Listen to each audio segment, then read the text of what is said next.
Bonjour à tous. Bon lundi matin. Bienvenue à cette 27e édition des Journées annuelles de santé publique. Mais on pourrait dire que c'est une première édition dans un contexte tout nouveau, puisque hier, évidemment, tout le monde est bien conscient que les grands établissements de santé du Québec se sont fusionnés sous Santé Québec. Donc, pour ceux qui ne sont pas INSPQ et ministères ou autres organisations, ceux qui sont à l'intérieur du réseau, je salue l'ensemble de mes nouveaux collègues de Santé Québec. Donc, c'est une première édition sous la gouvernance de Santé Québec. Je me présente, je suis Mylène Drouin, donc je suis la directrice régionale de santé publique pour la région de Montréal, mais ici j'agis à titre de coprésidente avec Dr Stéphane Perron qui préside le comité scientifique, donc pour vous présenter cette édition-là. Avant de débuter, je pense qu'on va prendre un petit moment pour faire la reconnaissance territoriale du territoire autochtone ancestral. Nous habitons dans différents endroits à travers le Québec et même au Canada, puisqu'on a des représentants de d'autres provinces. Les journées annuelles de santé publique se tiennent ainsi sur les territoires traditionnels de 11 nations autochtones du Québec. Et aujourd'hui, à Montréal, nous sommes sur le territoire de Tiohtià:ke. Nous aimerions rendre hommage aux peuples autochtones qui, bien avant l'arrivée des Européens et autres vagues d'immigrants, ont interagi les uns et les autres sur le territoire du Québec. Nous tenons à faire cette mention comme marque d'hommage et de respect envers les peuples autochtones avec qui nous partageons le territoire traditionnel et comme premier geste de dialogue vers la nécessaire réconciliation. Alors aujourd'hui, on est heureux de vous offrir encore cette année une riche programmation qui est le fruit toujours d'un effort collectif de gens du terrain qui proposent des journées qui cadrent avec des besoins réels de formation sur des enjeux émergents ou des nouvelles pratiques qu'on veut aborder. C'est plus de 700 participants qui vont être au rendez-vous chaque jour, donc pour ces 3 journées. Donc, malgré un contexte, on l'entend dans les médias, budgétaire difficile, vous êtes toujours au rendez-vous, donc signe que ce rendez-vous de formation continue répond à des besoins et qu'on a besoin plus que jamais dans des contextes de transformation de se voir, de tisser des liens et de se mailler pour améliorer nos pratiques. Cette année, les 27e journées annuelles sont sous le thème d'acquis et d'audace. Et je tiens à souligner le travail de l'équipe des communications de l'Institut qui fait toujours un travail remarquable de nous amener à réfléchir l'angle de ces journées. Je vais vous lire un petit peu ce que ça veut dire et pourquoi on a choisi ce thème. Lorsque des problématiques inattendues se présentent, nous cherchons des réponses. Dès lors, la science devrait apporter des certitudes parmi les incertitudes qui se multiplient. Or, la séance sur laquelle se fondent les recommandations de santé publique n'a pas nécessairement réponse à tout dans les médias. Ainsi, les acquis documentés et accumulés, qu'il s'agisse de connaissances ou d'expériences, servent d'assises. D'une part, pour formuler des propositions sensées, d'autre part, pour s'autoriser à faire preuve d'innovation. Puisque l'avenir reste en bonne partie imprévisible, il faudra un savant mélange d'acquis et d'audace pour y faire face. C'est ce que reflète donc le thème de notre programmation cette année. Et merci à l'équipe des communications qui fait toujours un travail extraordinaire. Petite nouveauté cette année, on a 3 plénières. Habituellement, c'est des conférenciers extérieurs. L'une des 3 plénières, le 4 décembre, sera dédiée à une conversation avec Dr Luc Boileau, notre directeur national de santé publique, et Pierre Gerlier-Forêt, PDG de l'Institut, animé par ma collègue Dr Julie Laulier de la Montérégie. Et ils vont nous entretenir des transformations à venir, donc là où le changement nous transporte. Je pense que c'est un rendez-vous à ne pas manquer pour comprendre un petit peu les impacts de la réforme sur nos pratiques en santé publique. Alors, quelques notes plus pratico-pratiques. On vous invite évidemment à aller chercher des informations dans le guide du participant et à le télécharger. Il y a la traduction simultanée cette année. Vous voyez, on n'a pas de traducteur en personne. On essaie l'expérience de l'intelligence artificielle. Donc, on va faire attention au micro, parce que dès que le micro est bien allumé, vous allez tout voir nos conversations, les conversations des participants, même ceux en coulisses. Donc, vous avez besoin d'écouteurs et d'un téléphone intelligent.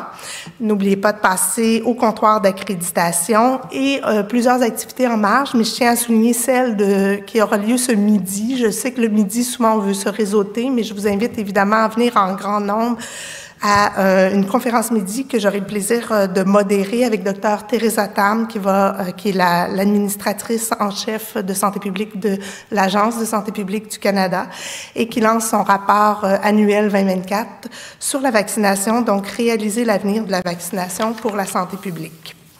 Donc, je termine en remerciant évidemment la multitude d'acteurs qui nous permettent d'avoir ces journées. Évidemment, les gens du comité organisateur, comité scientifique, les gens qui ont mené des journées thématiques en termes de comité scientifique de journée, qui prendront la parole comme conférenciers. Et je tiens à souligner aussi que les JAS, c'est un consortium de partenaires, donc c'est vraiment cette force-là de ce consortium-là qui nous permet d'offrir une activité accréditée de qualité. Évidemment, les CIUS, les directions régionales de santé publique des CIUS, l'Institut national de santé publique qui est au cœur de l'organisation de l'événement, l'Institut de la statistique du Québec, le ministère de la Santé, l'Association pour la santé publique du Québec, l'Association des spécialistes en médecine préventive, en santé publique et médecine préventive, et l'Agence de santé publique du Canada. Donc, merci à tous les partenaires d'être au rendez-vous après toutes ces années. Et je cède maintenant la parole à mon collègue, Dr. Stéphane Perron. Bonne chasse à tous.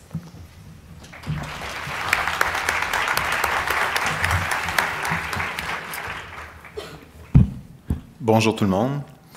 Donc, n'oubliez pas, à midi, il y a le concours de la relève. C'est vraiment une vidéo de 3 minutes en face de la salle Saint-Laurent. Présentez-vous là, vous pouvez écouter en fait les vidéos sur place. Il y a aussi, n'oubliez pas aussi, on a une 40aine de présentations par affiche qui est au Salon des exposants, aussi à la salle Saint-Laurent 5-7. Aujourd'hui, on est très content d'accueillir Linda Ray. Linda Ray, elle est prof à l'ENAP, l'École nationale d'administration publique. Le titre de la conférence, c'est « L'évaluation en santé publique pour la mise en œuvre de solutions innovantes face à des problèmes émergents et complexes ». L'objectif, c'est vraiment d'ouvrir une réflexion sur la nécessité de l'évaluation lors de la mise en place d'interventions pour des problèmes complexes et émergents en santé publique. Linda est experte en santé mondiale et en évaluation, spécialiste de la planification stratégique, de la science, de la mise en œuvre et du courtage de connaissances. Madame Ray est une professionnelle engagée, universitaire. Linda Ray est une femme de cœur et d'esprit qui se passionne pour la santé publique, le développement international et l'évaluation des programmes. Sa passion et son engagement l'ont conduite à naviguer dans des contextes multiculturels à travers le monde. Linda Ray est titulaire d'un doctorat en santé publique et un diplôme de 3e cycle en analyse et évaluation des interventions en santé de l'Université de Montréal. Elle est également diplômée de l'Institut d'études politiques d'Aix-en-Provence et d'un master en coopération internationale, politique et développement et action humanitaire de l'Université Paris-Sorbonne. Son profil polyvalent, alliant recherche pratique et compétences culturelles, est internationalement reconnu. Donc, aujourd'hui, c'est une conférence plénière sur l'évaluation en santé publique. S'avérera certainement très inspirante dans le cadre des 27e éditions des JAS. Je suis vraiment content d'accueillir aujourd'hui Mme Ray.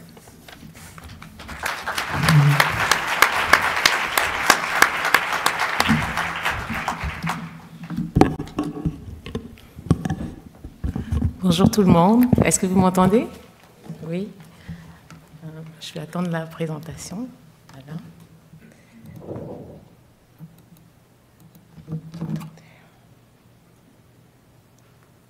Ok, parfait.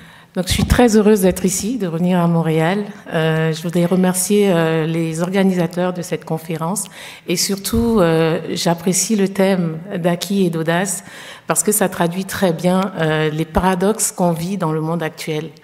Alors, ce matin, je regardais, mais comment je vais commencer cette conférence parce qu'on est toujours un peu stressé, je l'avoue. Et je suis tombée sur un petit essai de Sophie Chassa, qui est une philosophe, qui a écrit un petit essai sur complexité critique d'une idéologie contemporaine. Et elle dit, aujourd'hui, il n'y a aucune situation qui échappe au terme « c'est complexe ». C'est complexe parce qu'on ne peut pas le décrire, c'est complexe parce qu'il y a énormément d'informations en même temps, c'est complexe parce qu'on ne sait pas ce que le changement va apporter comme transformation. Et en même temps, le fait que ce soit complexe ne doit pas être une excuse pour ne pas agir. Donc je pense que cette conférence est vraiment la preuve que la santé publique au Québec est ouverte au changement et surtout s'inspire, ne jette pas le bébé avec l'eau du bain, comme on a tendance à le dire. Il y a de belles choses qui se font, mais on peut aussi s'ouvrir de nouvelles perspectives et je pense que ma conférence va s'inscrire dans ce thème-là.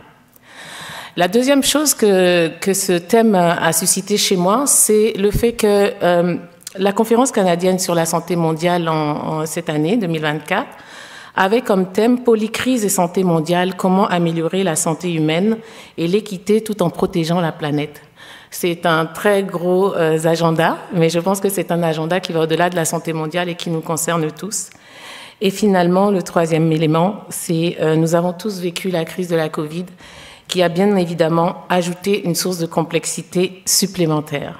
Dans ce contexte, comment est-ce que je peux parler à la fois d'évaluation, de complexité, d'innovation donc ça traduit bien, ça met la table sur tout cette complexité que je considère positive, que nous devons adresser à travers nos interventions.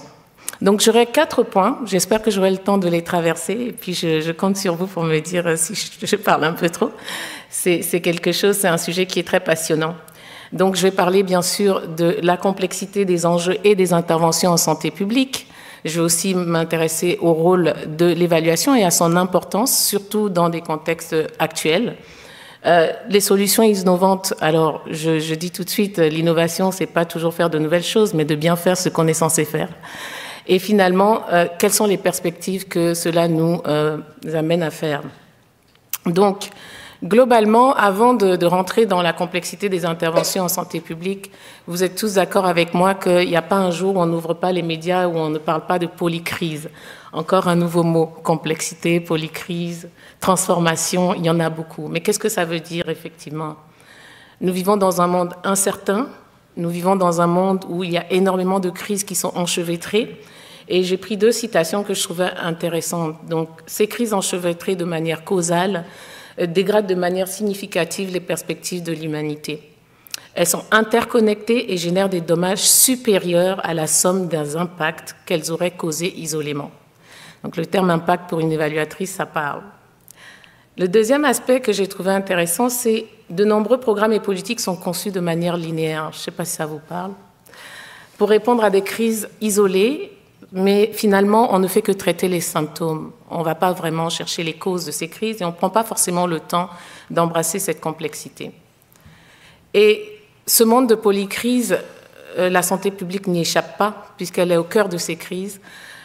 Tout ce qui concerne les pandémies, l'épuisement des ressources humaines, les fake news, excusez-moi l'anglicisme, mais tout ce qui concerne la désinformation en santé publique, les crises migratoires, le changement climatique, etc. Il n'y a pas un thème qui ne concerne pas la santé publique dans le monde actuel. Et je voulais partager avec vous ces 2 images que j'ai trouvées intéressantes. À gauche, vous avez les principaux risques mondiaux qui ont été identifiés au niveau du Forum économique mondial. Et vous voyez qu'il y a des risques à la fois économiques, environnementaux, technologiques, géopolitiques et sociétaux. Est-ce que cette image ne traduit pas une certaine complexité quand même en termes d'enchevêtrement?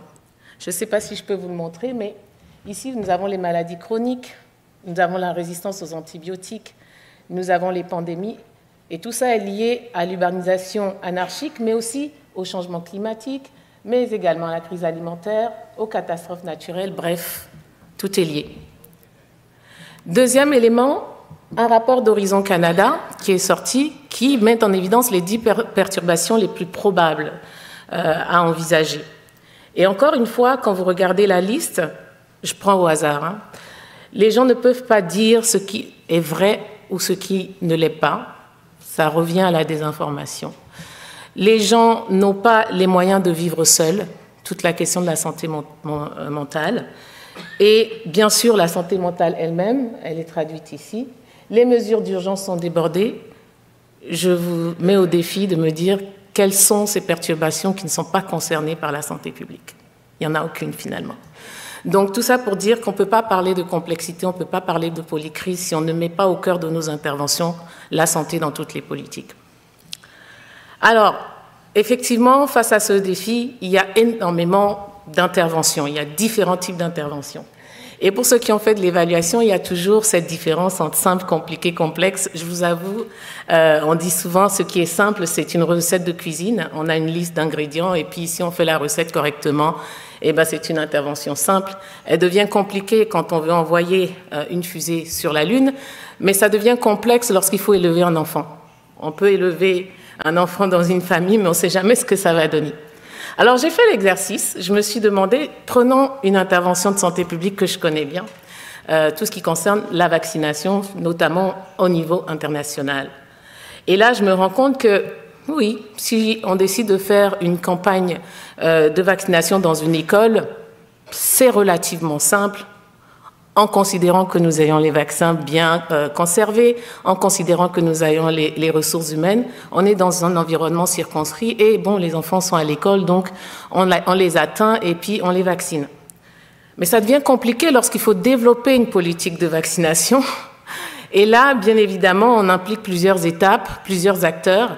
On doit coordonner tout ça et chacun a sa vision, chacun a ses priorités. Et finalement, les résultats dépendent de la façon dont on planifie et qu'on coordonne tout ça. C'est un peu comme si on était un chef d'orchestre. C'est un peu compliqué parce qu'on doit mettre différents bouts ensemble. Mais lorsqu'on décide que finalement les interventions en matière de vaccination doivent améliorer la couverture ou améliorer l'équité vaccinale, là, ça devient vraiment complexe. Ça devient complexe parce qu'on doit tenir compte de différents facteurs socioculturels, facteurs comportementaux, l'accès à l'information, la compréhension de l'information, la distribution géographique des personnes. On doit tenir compte aussi de l'adaptation en temps réel parce que les changements ou les déterminants évoluent aussi avec le temps. Et finalement, les résultats sont non linéaires. On peut avoir, je pense que quelqu'un m'a dit une fois, l'enfer est pavé de bonnes intentions. On peut avoir les bonnes intentions, mais finalement, le résultat n'est pas au rendez-vous. Et j'ai pas mal d'exemples qui montrent que ça devient complexe parce que les résultats sont incertains. Mais la santé publique est composée de ces différents types. Il y a des interventions qui sont simples et il y en a qui sont complexes. Et finalement, si vous devez déterminer quel type d'intervention considérer complexe, il y a quand même quelques critères. Ce ne sont pas des critères exhaustifs, mais ça nous donne une idée de comment on peut déterminer la complexité d'une intervention. Tout d'abord, la nature et la portée de l'intervention. En général, les déterminants multiples sont pris en considération. Ces interventions sont dans des systèmes, donc des systèmes ou des sous-systèmes. Donc, par exemple, pour la vaccination, vous avez la logistique, vous avez la communication, la sensibilisation, vous avez l'information, les données, le financement, etc. Il y a aussi le fait que les liens de causalité sont multiples, c'est ce que j'ai un peu traduit tout à l'heure. La variabilité, la dépendance des contextes, ce qui fonctionne dans un contexte peut ne pas fonctionner dans un autre. Et les résultats imprévisibles dans une sorte de complexité temporelle, c'est-à-dire qu'effectivement, on peut faire quelque chose aujourd'hui qui fonctionne, mais demain, ça pourrait ne pas fonctionner parce qu'il y aurait d'autres éléments qui rentreraient en considération. Est-ce que vous me suivez toujours? Vous avez l'air tellement calme. Je me sens un peu seule. Donc, je suis sûre que maintenant, après cette petite mise en bouche, vous avez compris globalement en quoi constitue une intervention complexe et l'évaluation dans tout ça. Désolée. Alors, là, je vais parler du rôle et de l'importance de l'évaluation. Je pense que je ne vais pas trop rentrer dans les détails. Toutes les personnes qui ont fait de la santé publique savent à quel point l'évaluation est importante. Enfin, j'imagine. Alors, il y a énormément de définitions sur l'évaluation. Et pourquoi on parle d'évaluation? C'est parce que quand on met en place une intervention, l'évaluation, et comme son nom l'indique, il y a le terme valeur. quelle est la valeur que l'on donne à notre intervention et comment on considère que cette intervention est utile ou efficace, etc. Et l'évaluation, c'est l'outil de prédilection qui nous permet de porter ce jugement-là. Il y a énormément de définitions, je vous laisse regarder sur Google, YouTube, ChatGPT, mais celle que moi je préfère, c'est celle-ci, et elle vient de ma directrice de recherche, que j'embrasse au passage, qui dit « Porter un jugement de valeur sur une intervention en mettant en œuvre un dispositif capable de fournir des interventions scientifiquement valides et socialement légitimes ». C'est très important, le socialement légitime. Et je rajouterais culturellement acceptable. Sur cette intervention ou sur n'importe laquelle de ses composantes, l'objectif étant de faire en sorte que les différents acteurs concernés, dont les champs de jugement sont parfois différents, soient en mesure de prendre position sur l'intervention pour qu'ils puissent construire individuellement ou collectivement un jugement susceptible de se traduire en action. Alors, tout est là. Vous choisissez ce qui vous parle. Mais je pense que c'est une définition qui, à mon avis, est quand même assez complète et qui traduit la complexité de l'évaluation comme une intervention complexe aussi. Donc, effectivement, l'évaluation permet d'évaluer les interventions, mais l'évaluation en elle-même constitue une intervention. Donc, quand vous vous lancez dans une démarche évaluative, vous savez que vous êtes aussi en train d'intervenir. Alors, plusieurs rôles ont été déterminés, la littérature en parle énormément, mais ici, j'ai mis les 5 rôles qu'on retrouve souvent. Et ces rôles-là ne sont pas pris de façon isolée. Ce sont des rôles qui, dépendamment du contexte, encore une fois, vont se compléter ou vont être en antagonisme d'ailleurs. Donc, le but justificatif, c'est rendre compte des changements aux instances décisionnelles ou aux bailleurs de fonds, dépendamment du projet. Il y a un but formatif et un but sommatif qu'on retrouve plus généralement dans l'ensemble des évaluations, c'est-à-dire on veut améliorer une intervention ou on prend la décision de l'arrêter parce qu'elle n'a pas donné les résultats escomptés. Mais il y a un but stratégique et un but transformatif qui de plus en plus prennent de la place. Dans le but stratégique, c'est lorsqu'on planifie une intervention, est-ce qu'on est certain que cette intervention répond à la mission ou à la vision de l'organisation et répond aux valeurs de cette organisation-là? Et le but transformatif, c'est qu'aujourd'hui, on doit faire différemment de l'évaluation. Ce n'est plus juste une approche technique, technocratique, c'est une approche citoyenne, je dirais.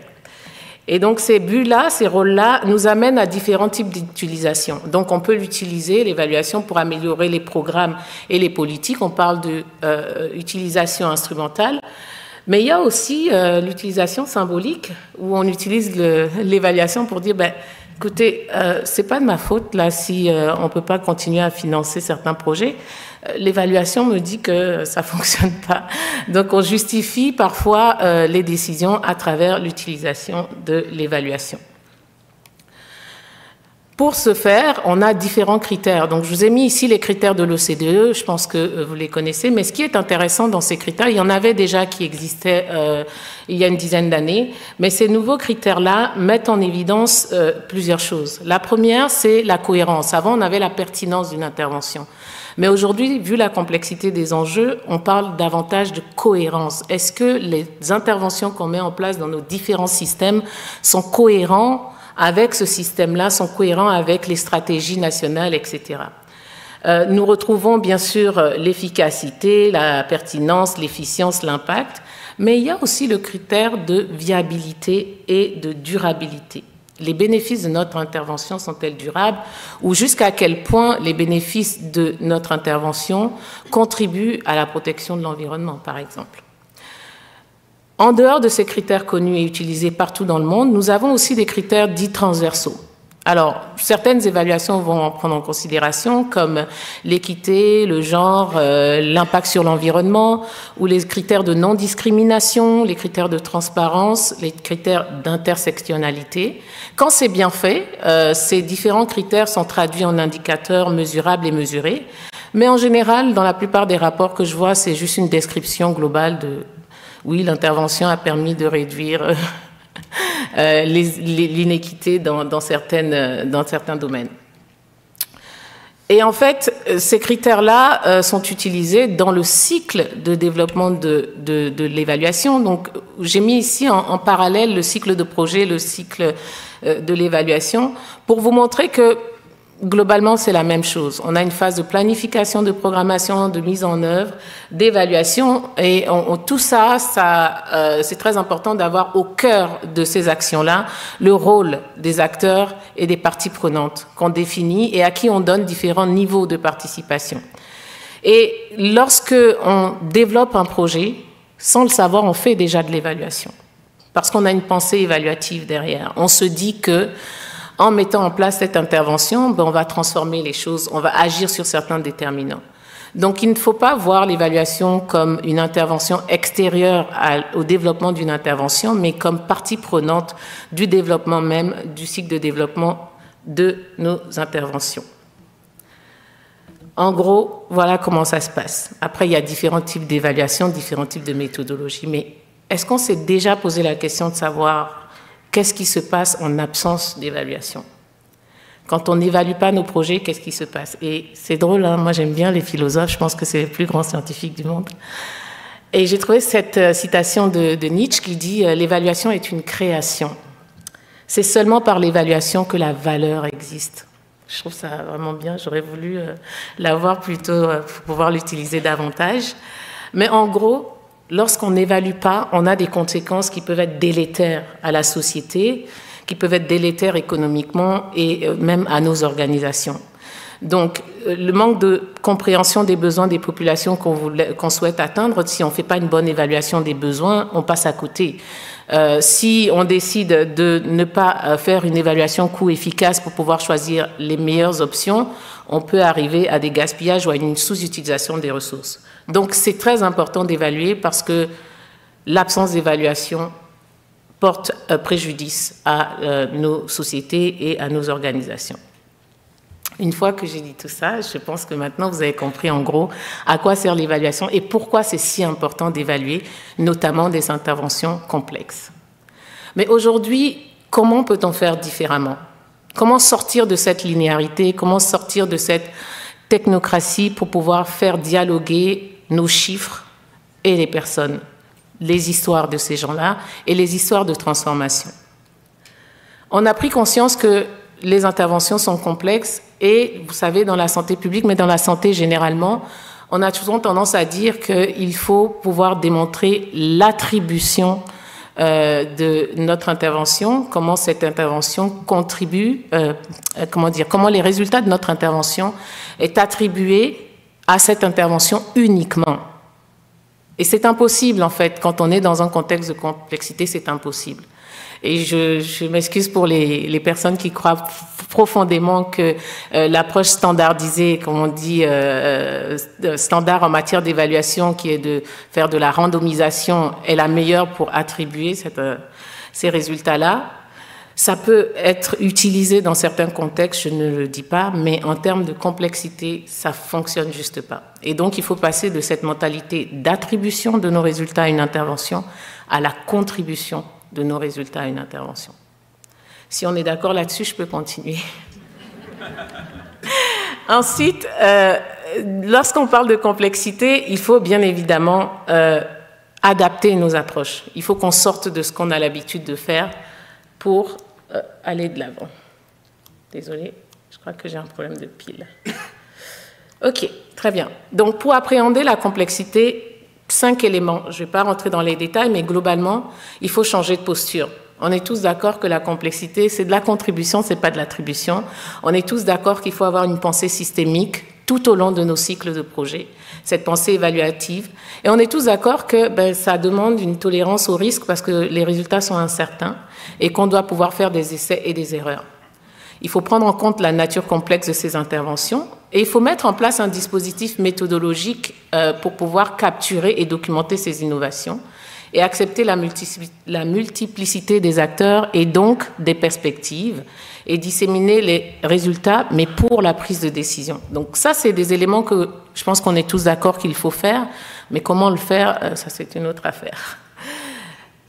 En 2011, j'ai eu la chance de travailler avec le professeur Contandriopoulos sur un article qui s'appelle « Évaluer les interventions complexes en santé publique ».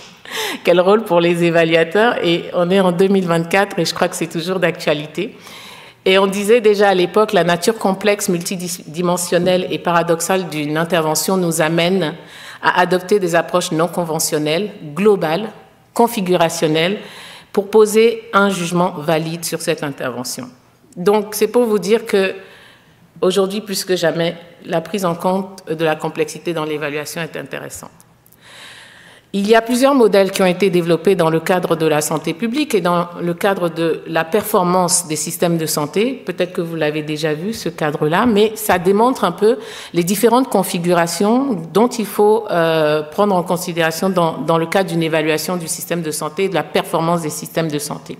On a l'adaptation, le maintien des valeurs, la production, l'atteinte des buts. Ça date de 2005, ça fait 20 ans. Mais c'est toujours d'actualité. Et les aliments qui sont proposés, vous voyez, on a ici, comme sur l'image, une approche configurationnelle et s'assurer que l'équilibre, par exemple, entre l'atteinte des buts et le maintien des valeurs est un équilibre légitimatif qu'il faut pouvoir décrire. Un autre modèle que j'ai trouvé intéressant, c'est l'Institut canadien d'information sur la santé qui propose un cadre de mesure de la performance du système de santé canadien. Ce que j'ai trouvé intéressant, c'est la petite citation. Ils ont déjà pris en considération le fait que le système de santé est complexe, mais contrairement à l'autre modèle, ce que j'ai trouvé vraiment pertinent ici, c'est la prise en compte des contextes politiques, culturels, démographiques et économiques. Donc il y avait déjà une volonté de prendre en compte la complexité et l'importance du contexte dans la théorie de changement qui est proposée ici. Mais comment évaluer cet impact-là? En évaluation, il y a énormément de méthodes. Je pense que Patton, qui a écrit un ouvrage sur Utilization Focused Evaluation, l'évaluation fondée sur l'utilisation ou basée sur l'utilisation, avait identifié plus de 300 différents modèles d'évaluation ou de méthodologie en évaluation.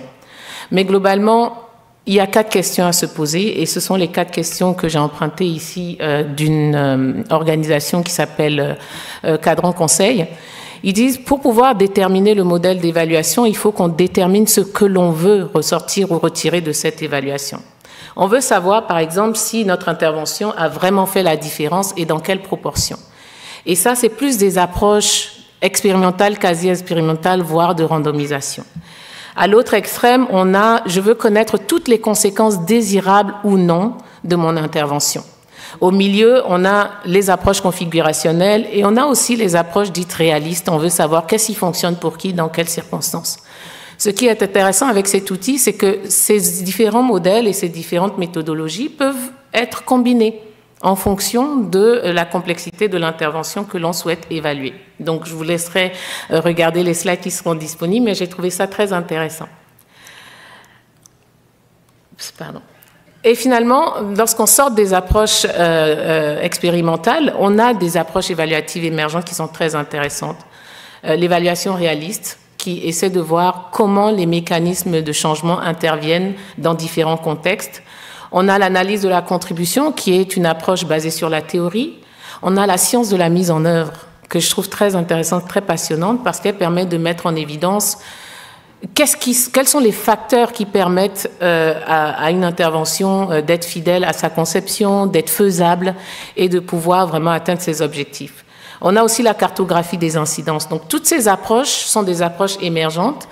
Et finalement, l'évaluation évolutive, c'est celle qui accompagne le développement d'une intervention innovante. Donc, si vous avez une innovation, vous commencez le cycle d'évaluation dès le projet de conception et on ne sait jamais quand cette évaluation s'arrête finalement. Donc, il faudra pouvoir mettre en place ce qu'il faut pour la faire. Donc, si on parle de l'approche traditionnelle, on a un cycle de vie de projet, donc que vous voyez ici, et il y a 3 échecs qu'on voit la plupart du temps. Le premier échec, c'est l'échec de la décision. On sait qu'il faut agir, on a identifié le problème, mais on n'agit pas parce que la décision d'adoption n'est pas là, soit parce que le leadership n'accepte pas la décision, soit parce qu'il n'y a pas de financement, mais on sait que c'est un problème. C'est le premier échec. Un autre échec qui intervient, c'est l'échec de la mise en œuvre. On a bien conçu notre projet, mais on a une pandémie qui s'appelle Covid, qui s'est invitée à la fête. Donc, du coup, on ne peut pas la mettre en œuvre comme on souhaiterait. Et puis, l'échec de la théorie, c'est qu'on pense avoir bien conçu notre intervention, de l'avoir mise en œuvre, mais elle ne donne pas les résultats escomptés. Donc, ces 3 échecs sont pris en considération. Et si on fait bien nos évaluations comme on est censé les faire, on s'attend à ce que ces échecs-là disparaissent. Mais l'approche innovante, c'est qu'au lieu d'être dans un cycle longitudinal linéaire, on puisse réagir et rétroagir constamment lorsqu'on fait notre projet ou lorsqu'on fait notre évaluation. Et à chacune des étapes, vous pouvez voir qu'il y a des différentes approches. Donc, quand on fait une planification, il faut qu'elle soit adaptative. On collecte des informations à un moment donné, mais il faut revisiter cette planification lorsqu'on a des nouvelles interventions. Il faut mettre en place une évaluation en temps réel parce que le monde change et le monde change tellement vite qu'on peut passer à côté de certaines choses. Et c'est très important aussi de s'ouvrir à d'autres domaines. Par exemple, les politiques publiques utilisent souvent les laboratoires vivants ou les living labs. Je pense que ça fait très chic. Là, on utilise tous des living labs aujourd'hui. Mais clairement, il y a une opportunité à utiliser les living labs, même en santé publique, parce que ça nous permet de pouvoir mettre ensemble différentes perspectives et différentes méthodologies dans l'action. Okay. Alors, je ne vais pas rentrer dans le détail, il faut aussi embrasser quelque part une certaine innovation, ça commence à s'en venir.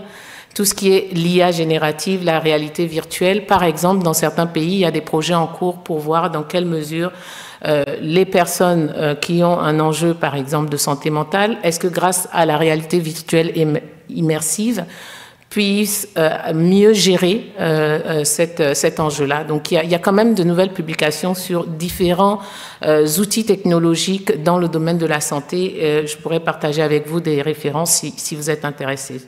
J'en parle parce qu'on ne peut pas faire comme si ça n'existait pas, et c'est mieux de prendre le train en marche, ou du moins d'être au courant, que de pouvoir se voir imposer certaines choses.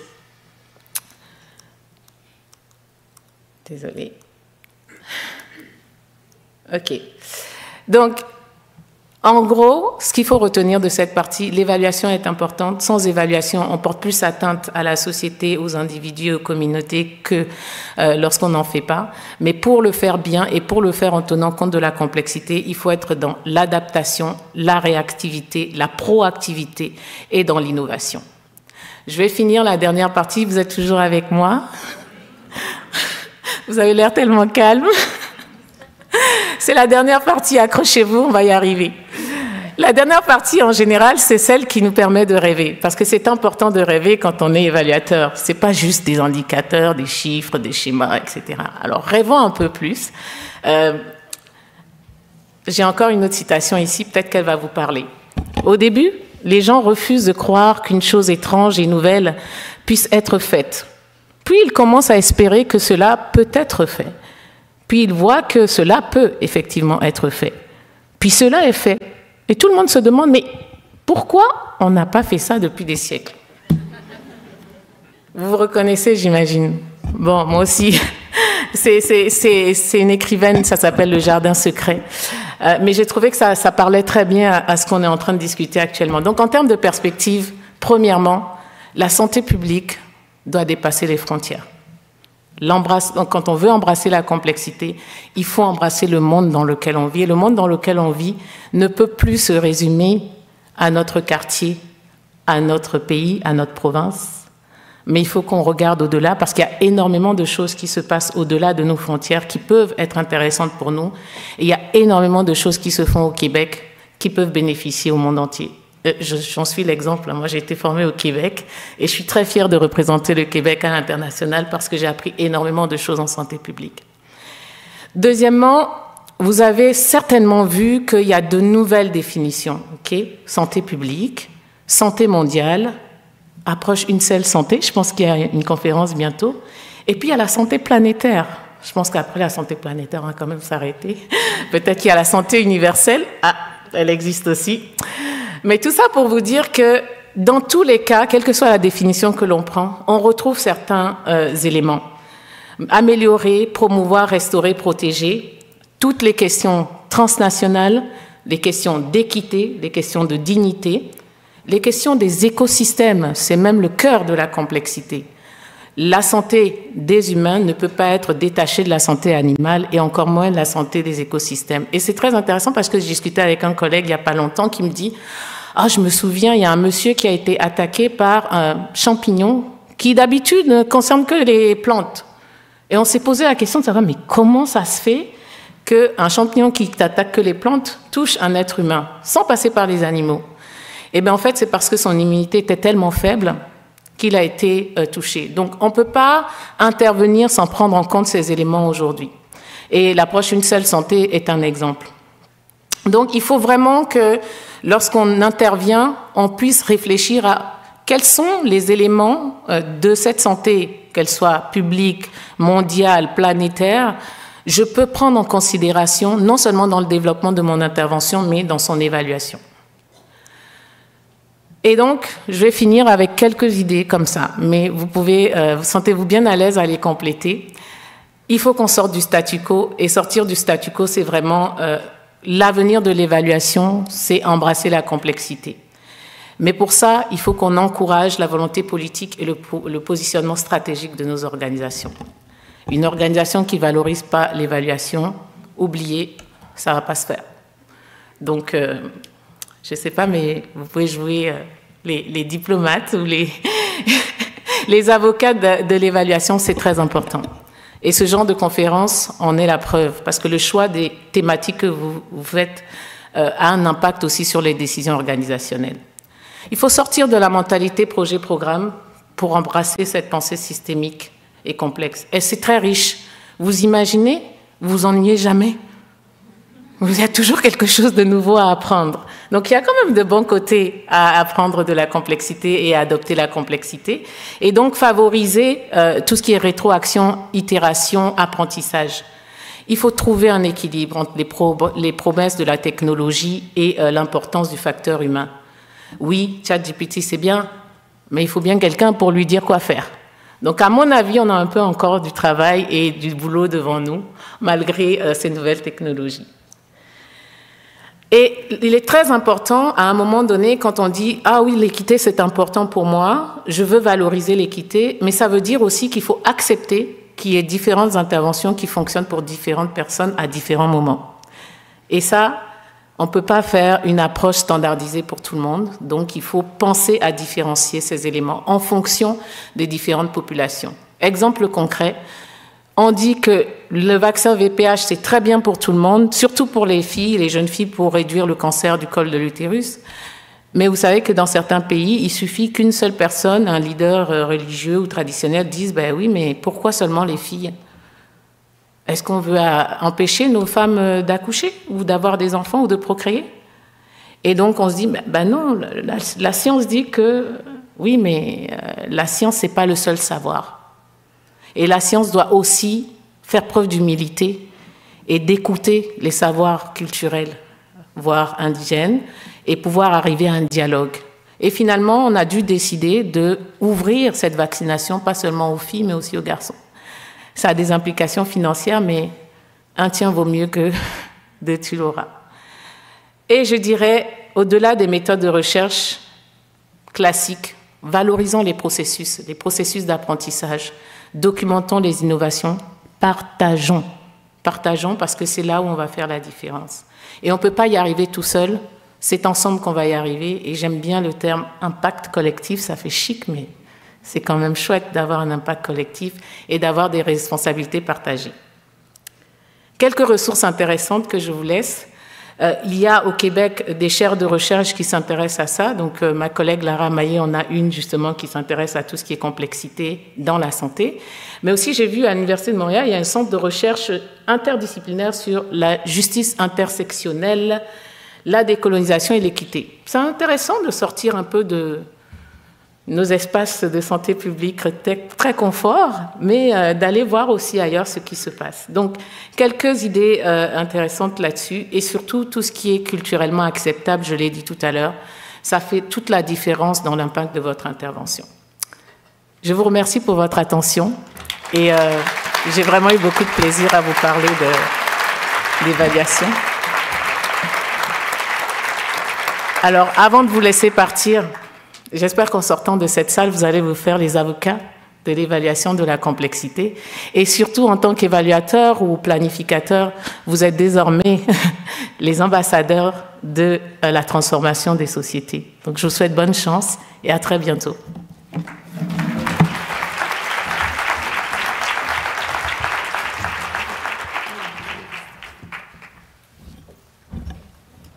temps des questions.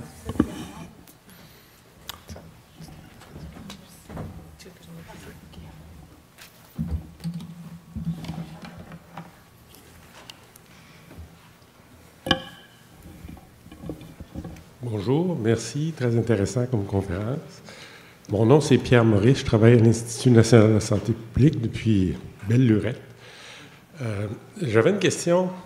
Pour moi, l'évaluation, en tout cas, un de ses rôles importants, c'est de favoriser les bonnes prises de décision, s'assurer qu'on fait mieux ce qu'on pense qu'on doit faire. Et puis, j'ai souvent l'impression qu'il y a comme un clivage, une espèce de frontière entre ceux qui font de l'évaluation puis ceux qui prennent les décisions. Des fois, on a l'impression qu'on fait de l'évaluation, mais que les résultats ne sont pas vraiment tellement pris en compte pour la prise de décision. Puis la question que je me posais, c'est est-ce qu'il y a une réflexion qui est en cours sur les meilleures façons de s'assurer que l'évaluation qu'on fait va avoir un impact réel sur la prise de décision?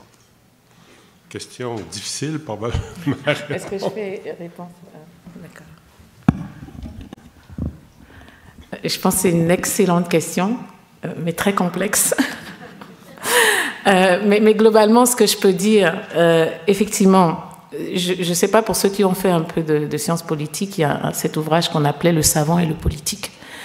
Et c'était comme si les savants avaient leur monde et puis les politiciens avaient leur monde.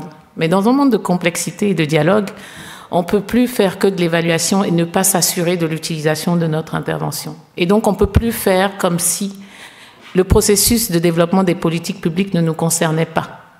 Donc, du coup, il est très important non seulement de faire de bonnes évaluations, mais de s'assurer que les résultats de cette évaluation, soient comprises par les décideurs. Donc, les rapports de 300 pages oubliés. Même moi, je ne les lis pas.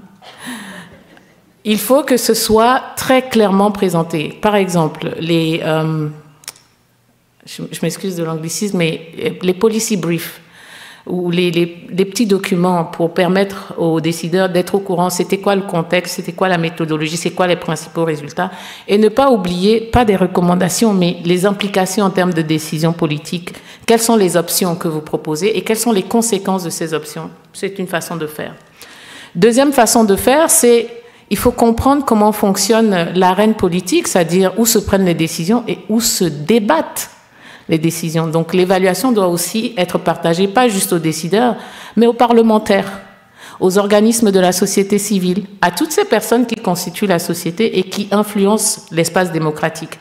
Donc le rôle de l'évaluateur, oui, c'est vrai, c'est un technicien, c'est un technocrate, son rôle c'est de fournir un rapport, mais dans la société actuelle, il faut prendre la décision ou pas de faire en sorte que notre évaluation soit utile et utilisable. Et ce n'est pas juste un aspect technique, c'est un devoir citoyen. Donc je pense que c'est notre rôle en tant qu'évaluateur de travailler là-dessus. Une des façons de voir quelles sont les différentes modalités ou les différents outils pour approcher le politique, c'est tout ce qui concerne la littérature sur le courtage de connaissances et qui permet de voir quels sont les différents outils qui pourraient être le plus à même de pouvoir influencer les décisions. Ceux qui ont très bien compris ça, ce sont les lobbyistes. Ils font de l'évaluation aussi, mais ils sont là où les décisions se prennent. Et c'est à notre tour, en tant qu'évaluateur, d'être autour de la table. Merci. Bonjour, merci pour la présentation. Bien hâte à ma journée sur l'évaluation par la suite.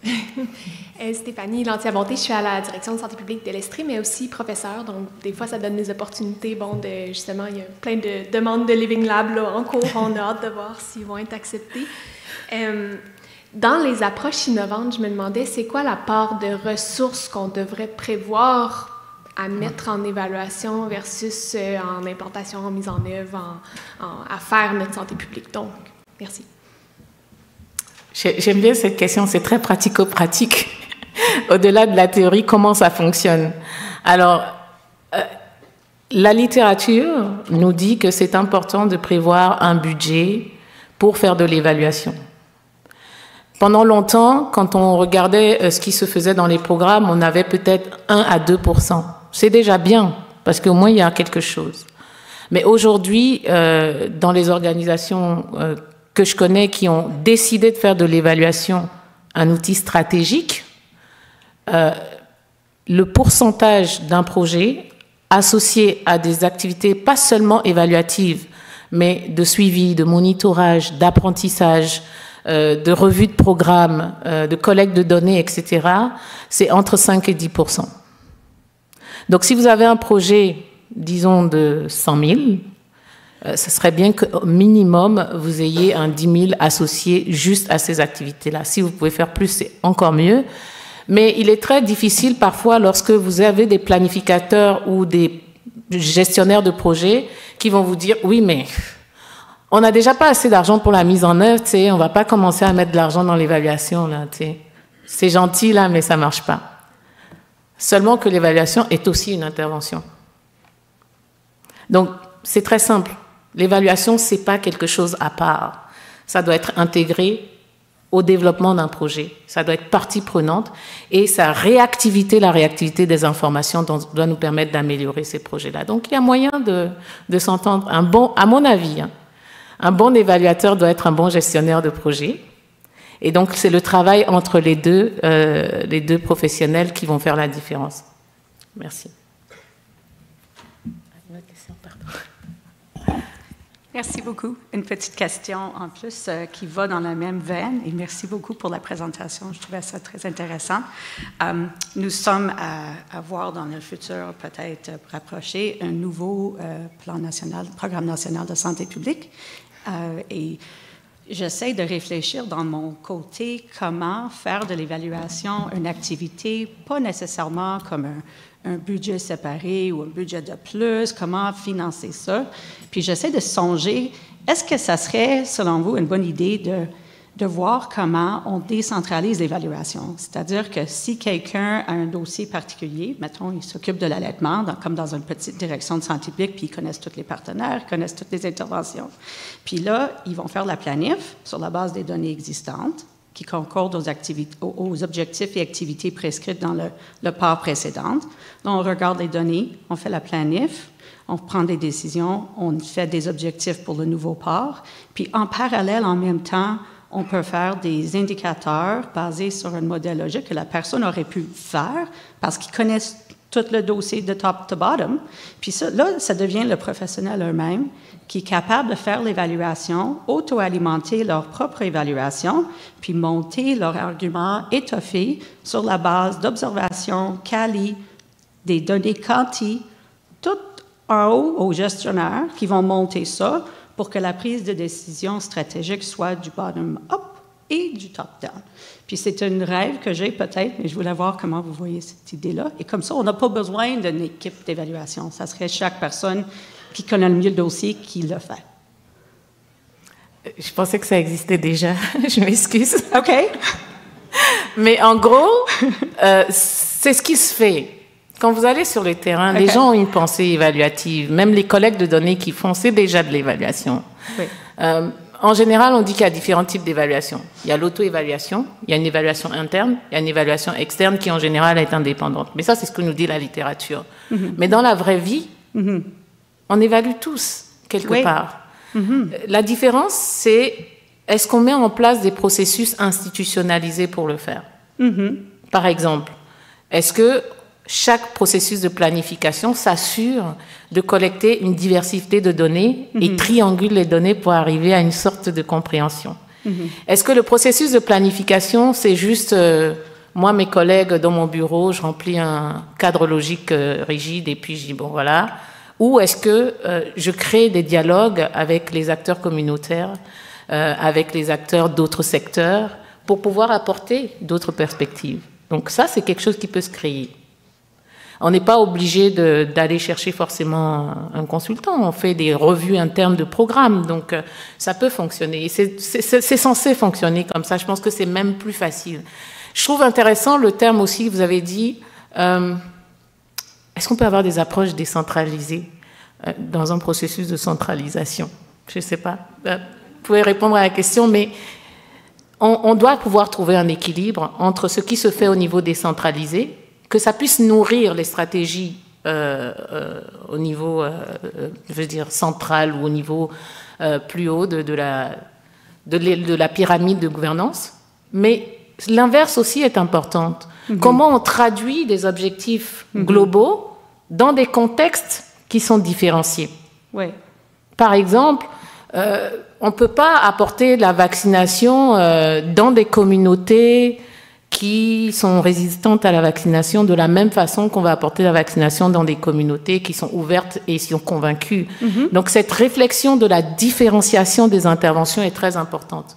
Le seul problème, c'est qu'elle n'est pas documentée et qu'elle ne nourrit pas après les stratégies. Donc j'espère que ça va se passer comme ça. J'espère qu'il y aura des processus d'institutionnalisation, mais surtout que ce soit reflété dans le plan, et j'espère qu'il y aura un financement pour évaluer ce plan. Oui. À hauteur de 10%. Oui, mais je ne veux pas lutter pour ne pas mettre de l'argent là-dessus. C'est au contraire, en fait. C'est pour to value qu'est-ce qui sort déjà de nos équipes. Puis en conseil, les consultants pourront leur aider à structurer les indicateurs puis leur méthodologie. C'est vraiment cette volet-là. Peut-être que je me suis mal exprimée. Puis mon idée de base, c'est vraiment pas pour nécessairement regarder est-ce que ça fonctionne, mais est-ce que ça fonctionne chez nous? Parce qu'on est dans une approche de centralisation. Comment survivre? Mais je pense que le one size fits all, ça ne marcherait pas. Et je parle pour Laval. On a vraiment des coins où c'est des choses qui ne vont pas marcher. Puis il faut regarder exactement ce qui se passe sur le terrain. Puis les seules personnes qui vont connaître le terrain, c'est nos intervenants. Exactement. Donc, là, est-ce et que même ça vos populations. Parce que même les intervenants, ils ne vivent pas cette réalité au quotidien. Donc, il faut créer cet espace de dialogue. Yeah. Anyway, merci, super intéressant votre Merci beaucoup pour la question. On va prendre une dernière question. Oui, bonjour, merci beaucoup pour la présentation, super intéressante.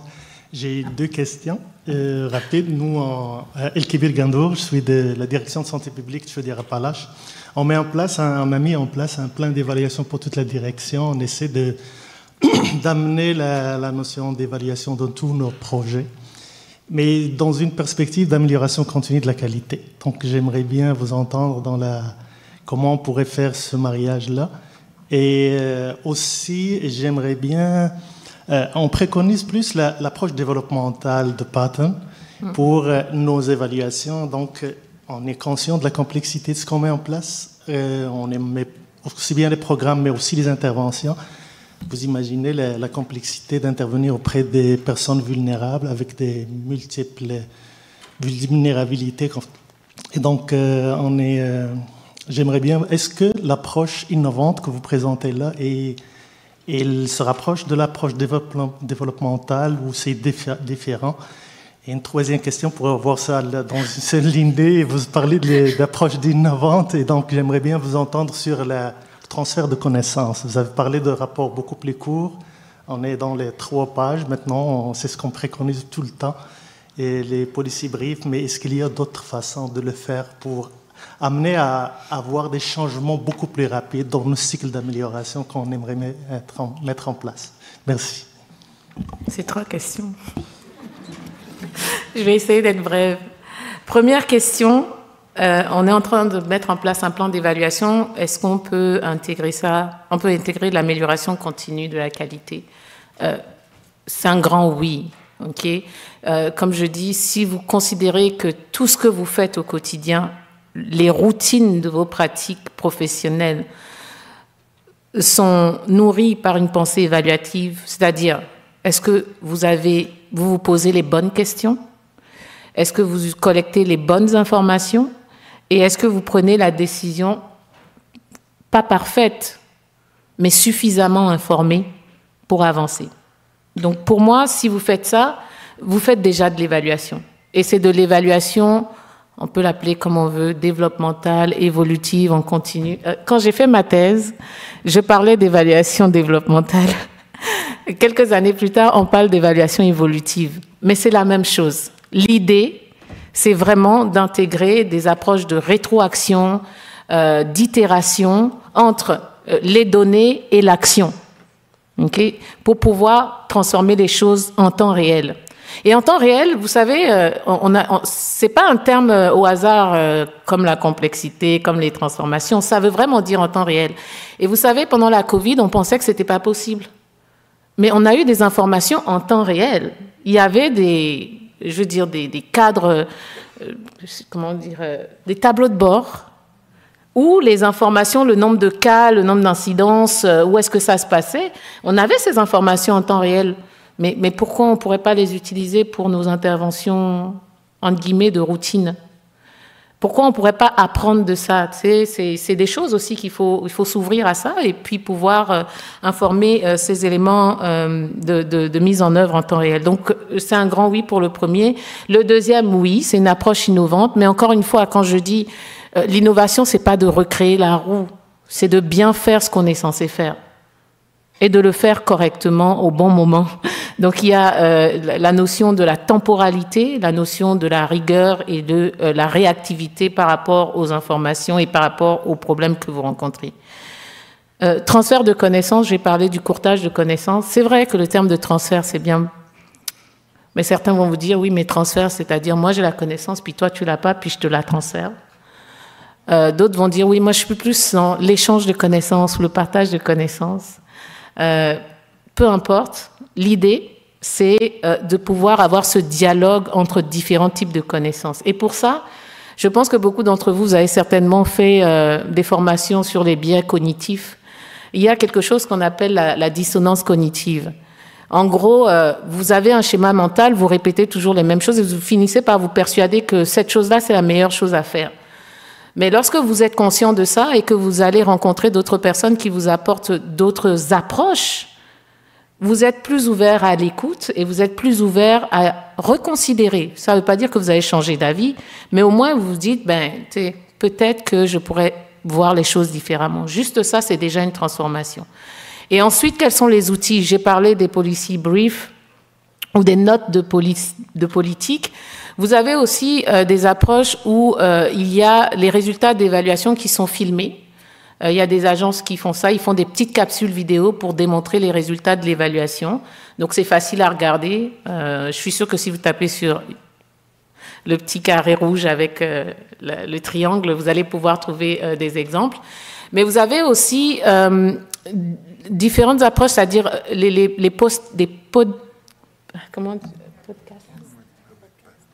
balados. Voilà, les balados. Il y a énormément de balados aujourd'hui sur qu'est-ce qui fonctionne et qu'est-ce qui ne fonctionne pas.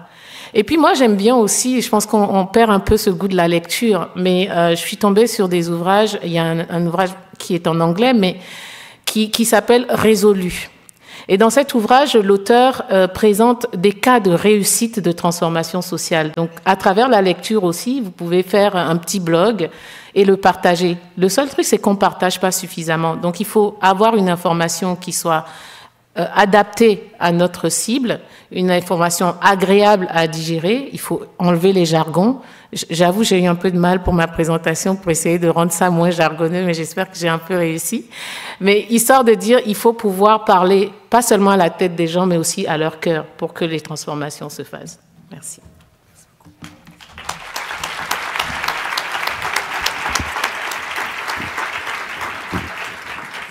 Merci vraiment beaucoup, super apprécié. On va prendre une petite pause, puis ensuite on va pouvoir aller à nos journées de formation. Merci tout le monde.